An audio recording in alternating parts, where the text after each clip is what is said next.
سلام كم يتعلو كبرات غطاء التليفون ويرتيفن لهم حمس 23 حدا فرقم عالتن فرعون سرالو جينا من سنة روح يزالكم قريبا لهم نمكتالكم بغير زعد من وصحاتكم تسأنحن ميكا على الحرقو فلما مكنت وتعطوا فيلم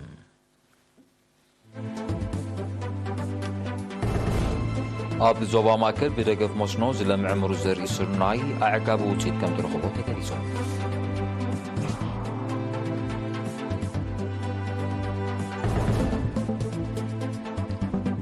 قراوي كنا فلوتو مدهاني تصير باكتيريا بنو زوبا دكام حري كيدالو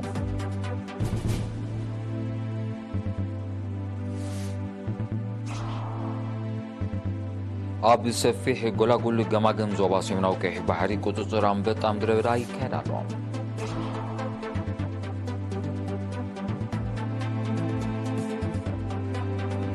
أب زيناتات وصاي زي قرعي بوليسيتات هاجرات معراب نغطوا على نازي تدلي عن فت يوم روحو كم زلو تقليتو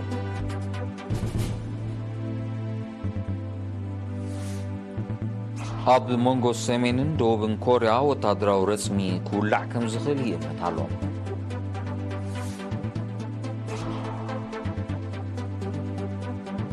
هزبوت ريبابليك تشاينا وأوزبكستان زمدنا نبدنفع زر كايرو نتفتات كم زحيرو عفريقا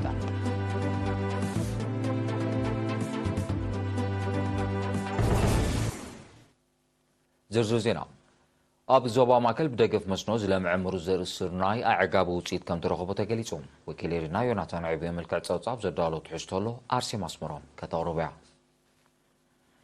أب زوبا ماكل بدقف مسنوز لم عمر زر السرناي أعقاب وصيد كم ترخبو كفل حرشان مريتن قليتهم بهاقراوي تكال مرمر حرشة حال زتتصنعه مسكونتات كليمان حمدن زسانم مرصاز رأس السرناي سقم عتر بالدونغان ناي زيت أدرن كم زتقال زحبرة حلافي أهادو لمعات زراتي أتو أمانويل ولتيون لما عمت مروز زر السرناي عم 267 هكتار بدقف مصنو حدشعن شمونت 230 هكتار دما بقوتهم كزرقان كله ات بدقف مصنو استزرق 8 كونتال كاب هكتار بقوتهم دما كساب 25 كونتال كاب هكتار مهرت كم التحفصو أبريهم 500 ميتاويت كابت بدقف مصنو زلمع مروز زر السرناي بمسمر كم التزرق تغيسو دما حرصوت بزي أقباب مززرقو كاب هالكي كدحنو بغليل كم حدرون ربح مهرتي كرخبولن كم زخولو بمحبار بسافيحو كتكملو مخيروم انتاي بلجو بمسمر مزرع زون كل حرس سايد أرجع ناب ملما دي دلوا بفلايتهم أم بزح زنوت فلو حرصوت حجي تبلج عند حريلنا حدا تدهلخ زر سرناي أب مسمر كن زر أخلنا وحدي أب بشح ويون بشمر كن زر أخلنا جنتي زر سرناي دل علينا نتفق مالتي قال ناي ميجلار بحر له مسمر تزرقه ناي ميجلار بحر له ندحر ميجلار بحر له خوينو كتاب 35 ناي ميجلار بحر حنت فر زرقه 35 دحر تصالف كوينا اذا اوتوتون بومطن يخيد الله مالتي دل على اوتوت نركب لنا قال بقليل خنا محضرو نقل تي من محدار مالت حجي بقليل خنصيو نقل بدقف موتنا نتقم تخوينا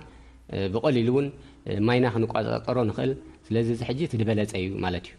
نكونتات كراماتن صعبينات زي وقتاوي زنابنا ملكيتو أبزها بحبريتا أتو أمانويل لو معمد كرامات زلا على متن زناب أب نقطة قرمي زتحت دما أب نقطة دورفو كم التمزقبة بمتكاس لعلي 5 مليمتر زهون زي وقتاوي زناب كم زهارمن أب زراتي هاسيا كم زوردن أفليتهم نيات مرا زناب تمتن خنديو نحريلنا حجي عادت دبزحي أب سرجقايو 533 بخلته 5 معلت هاريمو أب أسمر خاء تي دتحته 179 شومونته ن 17 معلتي هاريمو مالتي حجي أفتن نقطات دل على الحرينا أب زاغري تمزجيبو 104 مليمتر تمزجيبو تدتحته خاء أب كنت مولعي زخاء 10 مليمتر ن خلته معلتي تمزجيبو مالتي نكرمات زناب كم يمثل الحرينا حجي زي أبربعة أزوبات زهرمتي ما أخلا يجمع كن رأي خلنا 331 نتبي شدشة يونيرو أبزخاتي دل على تمزجب أبجرميو زخا 377 نتبي 7 مليمتر هاريمو أبتحتقا أبدورفوي 11 مليمتر حدا معلتي تمزجبو مالتي كابز التحرسة 300 هكتار 19,665 هكتار مالت 9 ميتاويت كم التزرع كابزي 83 ميتاويت أكل 14 ሚእታዊት ጥረታት 3 ሚእታዊት ድማ ናይ ቅብኣ ኣዝርእቲ ክኸውን እንከሎ ብጠቕላላ ምስ ናይ 2022 ክነጻጸር እንከሎ ብኣስታት 16 ሚእታዊት ከም ዝዛየደ ገሊጹ ኣብ እኻል እንድሕርኢና ሕጂ 24797 ሄክታር ዝኸዳርጋ 83 ሚእታዊት ሸንፊን ደሎ ኣብ ጥረታት 4066 ሄክታር ዝኸዳርጋ 14 ሚእታዊት ሸፊን ኣሎ ናይ ቅብእ እውን 802 ሄክታር ዝኸኣ 3 ሚእታዊት ሸፊን ኣሎ ከም መደብ ግን ሕጂ ንሕና ትዝንቕ ኣዝርእቲ ድበሃል ሓደ እቲ ናይ እኻል ደሎ ናብ 65 ሚእታዊት ምውራድ እዩ ማለት እዩ እቲ ናይ ጥረታት እውን ናብ 17.5% እቲ ናይ ቅብእ ድማ 17.5 ሚእታዊት እዩ ማለት እዩ ስለዚ ሕጂ ኣብዚ ተወኪርና ናቲ ክስታይ ንሰርሕ ዘለና ኣገራዊ ቅነ ምብራቕ ኣፍልጦን ንቕሓትን መድሃኒታት ፀረ ባክተርያ ብዞባ ደቂ ኣምሓራ ይካየድ ኣሎ ትማሊ 22 ሕዳር ኣብ ዝተኻየደ ብሰልፊ ዝተሰነየ ስነ ስርዓት ሜዲካል ዳይሬክተር ሆስፒታል ደቂ ኣምሓራ ዶክተር ዮሴፍ የማነ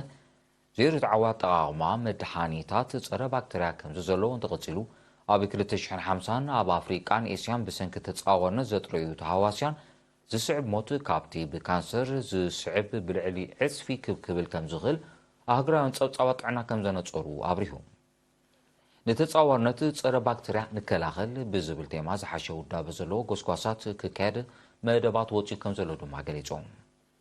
ኣብቲ ዕለት ካብ ሆስፒታል ደቂ ኣምሓራን ዕድመ ዝተገብረሎን ክኢላታትን ኣስተምህሮ ከም ዝሃቡ ወኪል ሪና ሓቢሩ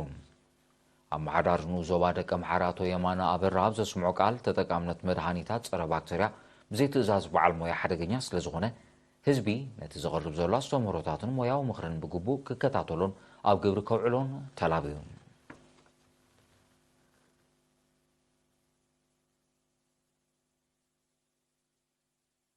ሚኒስትሪ ሕርሻ ብሰፊሕ ክፋል ገማግም ዞባ ሰሜናዊ ቀይሕ ባሕሪ ተዘርጊሑ ዘሎ ኣንበጣ ምድረ በዳ ንምቁፃር ኮለላታት እናወደበ ይንቀሳቐስ ኣሎ ካብ ህዝባዊ ርክባት ናይቲ ሚኒስትሪ ዝበፅሓና ፀብፃብ ኣሎ ጴጥሮስ መንግስት ከቕርቦ እዩ ምስ ዘሎ ኩነታት ክሊማ ከባቢናን ሃገርናን ሎም ዓመት ኣብ ሰፊሕ ክፋል ገማግም ዞባ ሰሜናዊ ቀይሕ ባሕሪ ኣንበጣ ምድረ በዳ ተዘርጊሑ ከም ዘሎ ሚኒስትሪ ሕርሻ ሓቢሩ ኣባላት ላዕለዋይ ሽማግለ ቁፅፅር ኣንበጣ ምድረ በዳ ምስ ላዕለዎት ክኢላታትን ሓለፍትን ዞባ ሰሜናዊ ቀይሕ ባሕሪ ብምዃን ድሕሪ ዝገበርዎ ሰፊሕ ኮለላታት ብዘይካቲ ኣብ ሃገርና ዝፅፍእ ኣንበጣ ኣብ ጉራብቲ ሃገራት ብዝሒ ተርእዮታት ዝኣኸለ ኣንበጣ ብምህላው ምስ ምቹእ ኩነታት ክሊማ ናብ ሃገርና ሳጊሙ ካብ ንዞባ ቆረራ ክሳብ ገለዓሎ ተዘርጊሑ ከም ዝርከብ ኣብ ሚኒስትሪ ሕርሻ ወኪል ሓላፋ ኣሃዱ ሳግምቲ ባልዓት ኣቶ ኤፍሬም ኣሮን ሓቢሩ ኣብ ከባቢና ሓፈሻዊ ናይቲ ኩነታት ኣንበጣ ምድረ በዳ እንተዳርኢናዮ ኣብ በዓል ሱዳን ኣብ ምስ ቃሮራ ኣብ ዘዳወ ቦታ ብብዝሒ ናይ ብፁሕ ኣንበጣ ከም ዘሎ ከምኡ እውን እዚ ገማግም ናይ የመን ኣብኡ ድማ ብብዝሒ ተርእዮታት ናይ እቲ ብፁሕ ንብሎ ኣንበጣ ከም ዘሎ በቲ ዝወሃብ ናይ ውድብ መግብን ሕርሻ ናይ ውድብ ሕቡራት ሃገራት ብኡ ከመልክተልና ፀኒሕ እዩ ካብኡ ብዘይፍለ ድማ ብንዞባ ቃሮራ ኣቢሉ ናባና ተዘርጊሑ መብዛሕትኡ ኣብ ዞባ ሰሜናዊ ቀይሕ ባሕሪ ዝርከብ እቲ ምስ ገማግም ባሕሪ ዘሎ ተፀጊዑ ዘሎ ጎላጉል ኣዝዩ ንኣንበጣ ምድረ በዳ ንምፍራይ ምቹ እዩ ስለዚ ካብ ዶብ ሱዳን ቃሮራ ጀሚርካ ክሳብ ንዞባ ገልዓሎ ዘሎ ከባቢታት ኣብዚ እዋን እዚ ልዕሊ ንቡር ካብ ንቡር ንላዕሊ እዩ ዝናብ ረኺቡ ዘሎ ብጣዕሚ ፅቡቕ ዝኾነ ጠልን ፅቡቕ ዝኾነ ናይ ቆፅሊ ናይ ምቋልን ተርእዮታት ስለ ዘለዎ እዚ ብሄክታራት ክን ግምግሞ ከለና ክሳብ 900,000 ሄክታር ኣቢሉ ዝበፅሕ ስፍሓት ኣለዎ ስለዚ እቲ ኣንበጣ ድማ ኣብ ኩሉ ይርከብ ስለ ዘሎ ኩብኩብታ ምውፅኡ ዘይተርፍ እዩ ስለዚ እቲ ስራሕ ኣዝዩ ከቢድ ክኸውን ምዃኑ ካብ ሕጂ ትሒዙ የረዳእና ኣሎ ኣቶ ኤፍሬም ወሲኹ ኣንበጣ ምድረ በዳ ሰብ ኣብ ዘይቅመጦ ቦታ ዝፋረ ብምዃኑ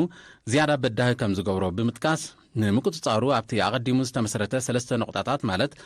قادم حليب إماميمن شعبن مبقس بمقبار سفيح كوتطراو سراح يكايد كم زلو زاقيد دما قبل علي شحن كل 300 هكتار كوتطر كم تخايدن يغطل كم زلو انقليتون أنبت أمدر بدا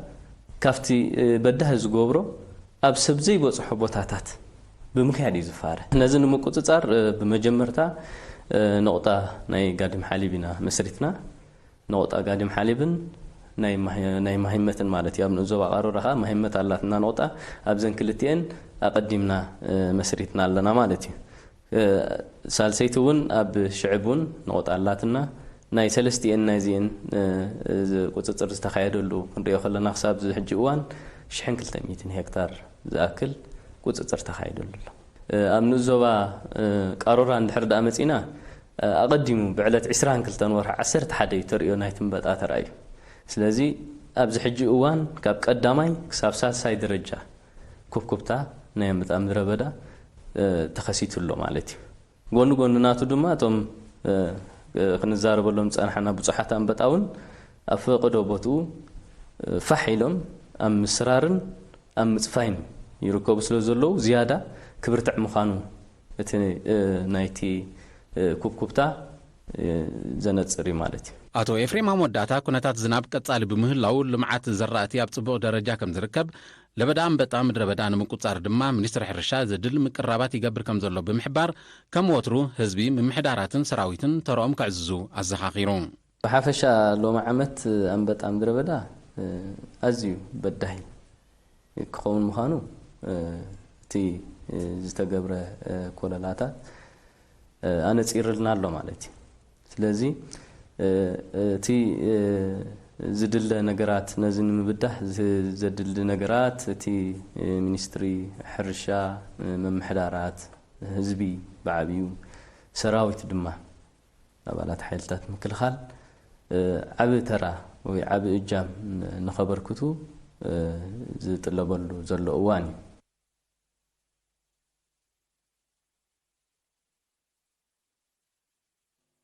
ጨንፈር ሃኮሰ ዞባ ዶባው ቀይ ባህር ምስ ቤት ጽሕፈት ፖሊስ ዞባ ብምትሕባር ኣብ ትካል ስራሕ ጨው ዓሰብን በዓል መዝወደብ ዓሰብን ዝነቱ ስራሕተኛታት ኣፍልጦም ኣብ ሕጊ ዝዕባ ኣስተምህሮታት ወዲቦም እቲ በኣዛዚ ፖሊስ ዞባ ዶባው ቀይ ባህር ሌተናል ኮሎኔል ጎይቶም ገብረ ጻድቕ ዝተዋሃበ ኣስተምህሮ ኣብ ሓፈሻዊ ኣምር ሕጊ ዕማማት ፖሊስ ባህርያትን ገበናትን በደላትን ማሕበራውን ቁጠባውን ሃስያ ገበናት ከምኡውን ጉና ተሪዮታት ገበናትን በደላትን ኣብቲ ዞባ ዘጠቓለለ ነይሩ حجي قيادن كله بمعارك كتجبرو زغبان كم زخونه تقيشو دما حج زي مفلاط كاب تحتاتنت صعبيناتون سلازيرحن سرحتنياتات كم كله زي قافلطوم اب حجي ابريقوم اب مكل حال جبن ابركتو كغبرو كم زغبا ازخاخيرو ليتنال كولونيل غويتو ماسعيبون جبناتن جبنኛን ዝጽይን ጭዋ ባለ ህዝብ ኤርትራ ቀንድ ምንጪ ሰላም ስኒትን ምርጋን ከም ዝኾነ በመጥቃስ ወለድን ደቆም በገብርታት ኮስኮሱን ብጉቡ ከማዕዙኑን ተላቢዩ حلافي ጨንፈር ሃኮሰ አቶ ሁሴን ኻልድ ቦጎኑ እቲ ያስተምሮ መቅጸልታ ናይቲ አፍልጦ ስራሕተኛታት መስፋሕን አፍራይነቶም ንምዕባይን ዝካየነት ፈታት ከም ዝኾነ በመሕባር ገብናትን በደላትና ምክልኻል ምቅላዕና በርክቶ ክገብሩ ዝዓለመ ከም ዝኾነ ገሊጾም እዚ ከምዚልን ኮሎ አገልግሎት ማእሰርትን ተሐድሶን ዓሰብ ብሞያ ዘሰልጥኖም ናይ ሕጊ ተኣርምቲ በ18 ሕዳር ኣመሪቖም በሃል ወገን ኣብ ሕጊ ዘተኮራ ኣስተምህሮታት ኣብ ጾሮና ሰንዓፈ ዓዲ ቀይሕ ናቕፋን ከም ተኻይደ وكلتي رينا ككابوتو حبيرون هاجراوي محبر دكان شيرتا ጨንፈር ዞባ አንሰባ በመሕያል ወዳበታት ውጽኢታው ስራሕ ከም ተዓመ ብ10 ሕዳር ኣብ ከተማ ከረን ኣብ ዘካየዱ ኣኼባ ገሊጾም ኣብታ አጋጣሚ ኣብ ኩለኑ ዞባታት ብዝተሰላሰለ ናይ ምውዳብ ንጥፈታት ቁጥሪ ኣባላት ወሰኽ ከም ዝረኣየ ተሓቢሮም በመሰረት ዘቐረበ ጸብጻብ መነባብሮ ጽጉማ ደቂ ኣንስትዮ ንምምሕያሽ ኣብኑ ዞባታት ሓልሓል ዒላ በርዒት ገለብን ዓርተ ከሌዛንን ቆፎታት ንህቢ መልክዕ ሓገዝ ከም ተዓደለን ኣብ መነባብሮን ምምሕያሽ ከም ዝረኣያን ኣብኑ ዞባታት ዒላ በርዒትን ዓርተ ከሌዛንን ድማ ሕዛቲ ብምኽላል ደቂ ኣንስትዮ ተረባሕቲ ክኾና ከም ዝኻላ በሪሁ ብዘይካዚ ኣፍልጦ ሕብረተሰብ ኣብ ተጠቃምነት መጸበይ ነፍሰ ጾራት ንምዕባይ ምርዓት ሕቲ ዕድመን ምኽንሻብ ደቂ ኣንስትዮ ንምውጋድ ከምኡውን መሰላት ቆልዑ ንምኽባር ዝተኻየደ ጎስጓሳት ዝምስገን ውጽኢት ከም ተረኽቦ ክፍለጥ ተኻይዱ ኣደንበር ጨንፈር ወይዘሮ ኣምና ሓሰን ኣብ ዝሃበቶ መዛዘም ቃል ዝተወጠነ መደባት ስራሕ ብዝሓሸ መልክዑ ንኽትግበር ሓያል ፃዕርን ተሳትፎን ዝሓትት ከም ዝነበረ ብምግላጽ ንዝተረኣዩ ሃጓፋት ብምላይ ብልጫታት ዓቂብካ ምቕጻል ኣገዳሲ ከም ዝኾነ ገሊጻ ጨንፈር ዞባዊ ኣገልግሎት ቁፅፅር ዞባ ጋሽባርካ ብመምርሒ ዳህሳስ ኣከባቢያዊ ጽልዋ ብሕርሻዊ ፕሮጀክታት ዘተኮራ ዝተምህሮ ብ11-12 ሕዳር ወዲቡ ኣብቲ ኣብ ኣቑርደት ዝተዋሃበ ዝተምህሮ ካብ ንኡስ ዞባታት ለጓዓን ሰባ መንሱራ ኣቑርደት ፎርቶሳዋ ከርከበት ሞልቂ ሻምቡቆን ላዕላይ ጋሽን ዝተዋፅኡ ሓለፍቲ ሕርሻን ክኢላታት ናይቲ ዓውድን ተሳቲፎም እቲ ነታ ዝተምህሮ ዝሃቡ ክኢላታት ቁፅፅር ባህርያዊ ሃብትን ሃብቲ እንስሳን ኣብ ልዕሊ መሬት ዝለምዑ ሕርሻዊ ፕሮጀክታት ዝህነፁ ከዘንቲ ማይ ዝሰላሰሉ ማይ ኩዕታትን ነጥፈታት ምርባሕ ጥሪትን ቅድሚ ተግባራዊ ምዃኖም ድሕሪ ምውዳዶምን ኣብ ከባቢ ብዛዕባ ዝህልዎም ጽልዋ እኹል ዳህሳሳዊ መጽናዕቲ ክግበረሎም ከም ዝግባእ ገሊጾም ንሳቶም ኣስዒቦም መረዳእታ ሕብረተሰብ ኣብቲ ጽላት ምዕባይ እውን ኣብ ምርጋዝ ድሕነት ኣከባቢ ልዑል ብምዃኑ ክድፋሉ ተሓሳሲቦም ሓላፊ ጨንፈር ዞባዊ ኣገልግሎት ቁፅር ዞባ ጋሽባርካ ኣቶ ሓጎስ ገብረ ማርያም በጎኑ ሕርሻዊ ፕሮጀክታት ንኹሎም ኣብ ልዕሊ መሬት ዝርከቡ ባህርያዊ ጸጋታት ብሓፈሻ ንሰብን እንስሳታትን ድማ ብፍላይ ኣብ ግምት ዘእተዉ ክኾኑ ከም ዝግባእ ብምዝኻር ክኢላታት መረዳእታ ሕብረተሰብ ክብ ንምባል ብዕቱብ ክሰርሑ ኣዘኻኺሮም ቀፂሉ ዝቐረበ ሃገራዊ ዜናታት እዩ ክኸውን ዝኸበርኩም ተዓዘብቲ ንምክትታልኩም ክቀፅሉ ደጊመ ብኸብሪ ዕድም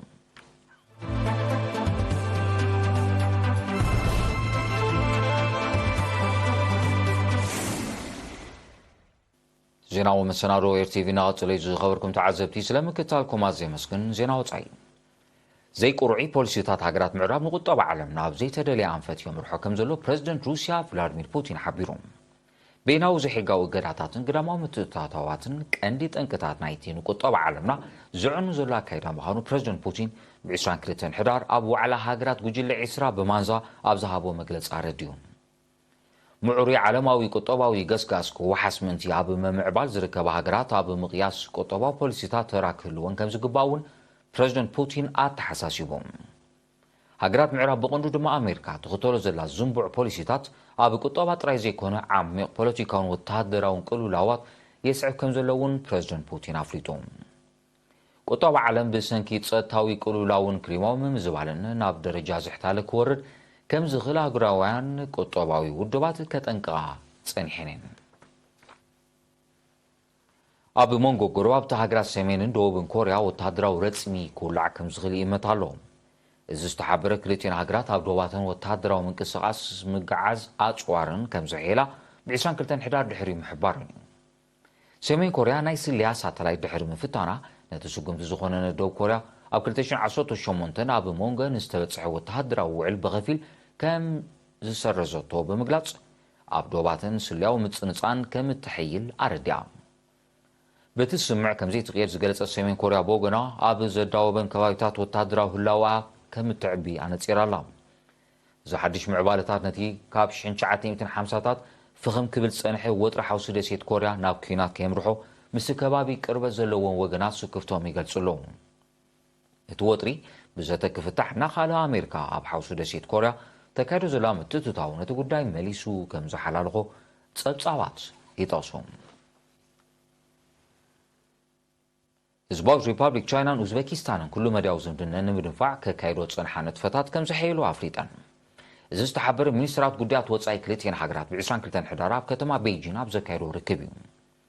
ህዝባዊት ሪፐብሊክ ቻይናን ኡዝቤኪስታንን ኣብ ምምዕባል ቁጠባ ትምህርቲ ባህልን ፀጥታን ከም ዝተሓጋገዛ ኣብቲ ርክብ ሓቢረን ብዘይካዚ ሃገራቶም ኣምሓዝ ዞባዊ ፀጥታ ብሓባር ከም ዝሰርሓ ሚኒስትራት ጉዳያት ወፃኢ ክልቲአን ሃገራት ገሊፆም ህዝባዊት ሪፐብሊክ ቻይናን ኡዝቤኪስታንን ጉዳይ ፍልስጤምን እስራኤልን ብዘተ ክዓርፍ ፃዕረን ከም ዘሕይላ እውን ኣፍሊጠን ኩሉ መድያዊ ዝምድና ህዝባዊት ሪፐብሊክ ቻይናን ኡዝቤኪስታንን እናደንፈዐ ይመፅእ ከም ዘሎ እዮም ፀብጻባት ዝሕብሩ ናይ መወዳእታ ዜና ህንዲ ምስ ሩስያ ብምትሕባር ዘማዕበለቶ ክልተ ክሩዝ ሚሳይላት ብ21-22 ሕዳር ብዓወት ከም ዝፈተነት ኣፍሊጣ እቲ ዘመናዊ ኣፅዋር ክሳብ 500 ኪሎ ሜትር ርሒቑ ንዝርከብ ዕላማ ከጥቅዕ ከም ዝኽእል ወተሃደራውያን ክኢላታት ህንዲ ሓቢሮም سمز مكلغال هندي أبزهابو مجلسي تفتن نخال هاجر نمتقع زي كونه كمتصن زخل قدامه تتصاوتات نممكات زعلم مخانو حبيرهم إذا حدش جمناوات وارام مدنفع وتهدراوي عقمي هاجرهم قوتاو قدا كمزهلو اتوم سمزي قليصوم اللو وتهدراو عقمان ممعبال سرح زلا هندي اب فلما نايزي حزنيا زلنا ورحون حتير حكا زونشف ميسايل فتينا منبارا يذكر زيناتات نمزا مارس زينا كدق مالكم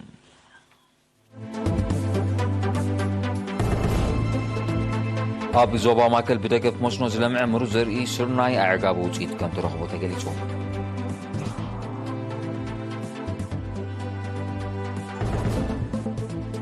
قراوي كناف لطو مدهاني تاتر باكتريانو زوبا دقم حارة يكيرالو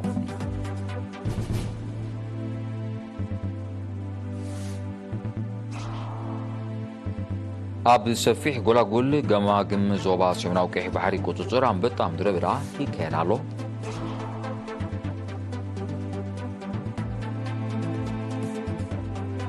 أب زيناتات وصاي زي قرعي بوليسيتات هاجرات معراب وطبع علمنا زي تربي أنفت يمرحو كم زولو تقليصو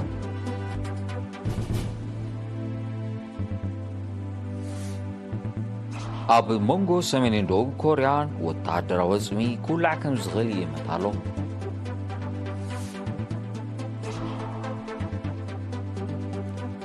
هزباو ريبابليك تشاينا نوزبكستان زمدنا نمدفاع زكيرو نفتات كم زحيلو أفريقيا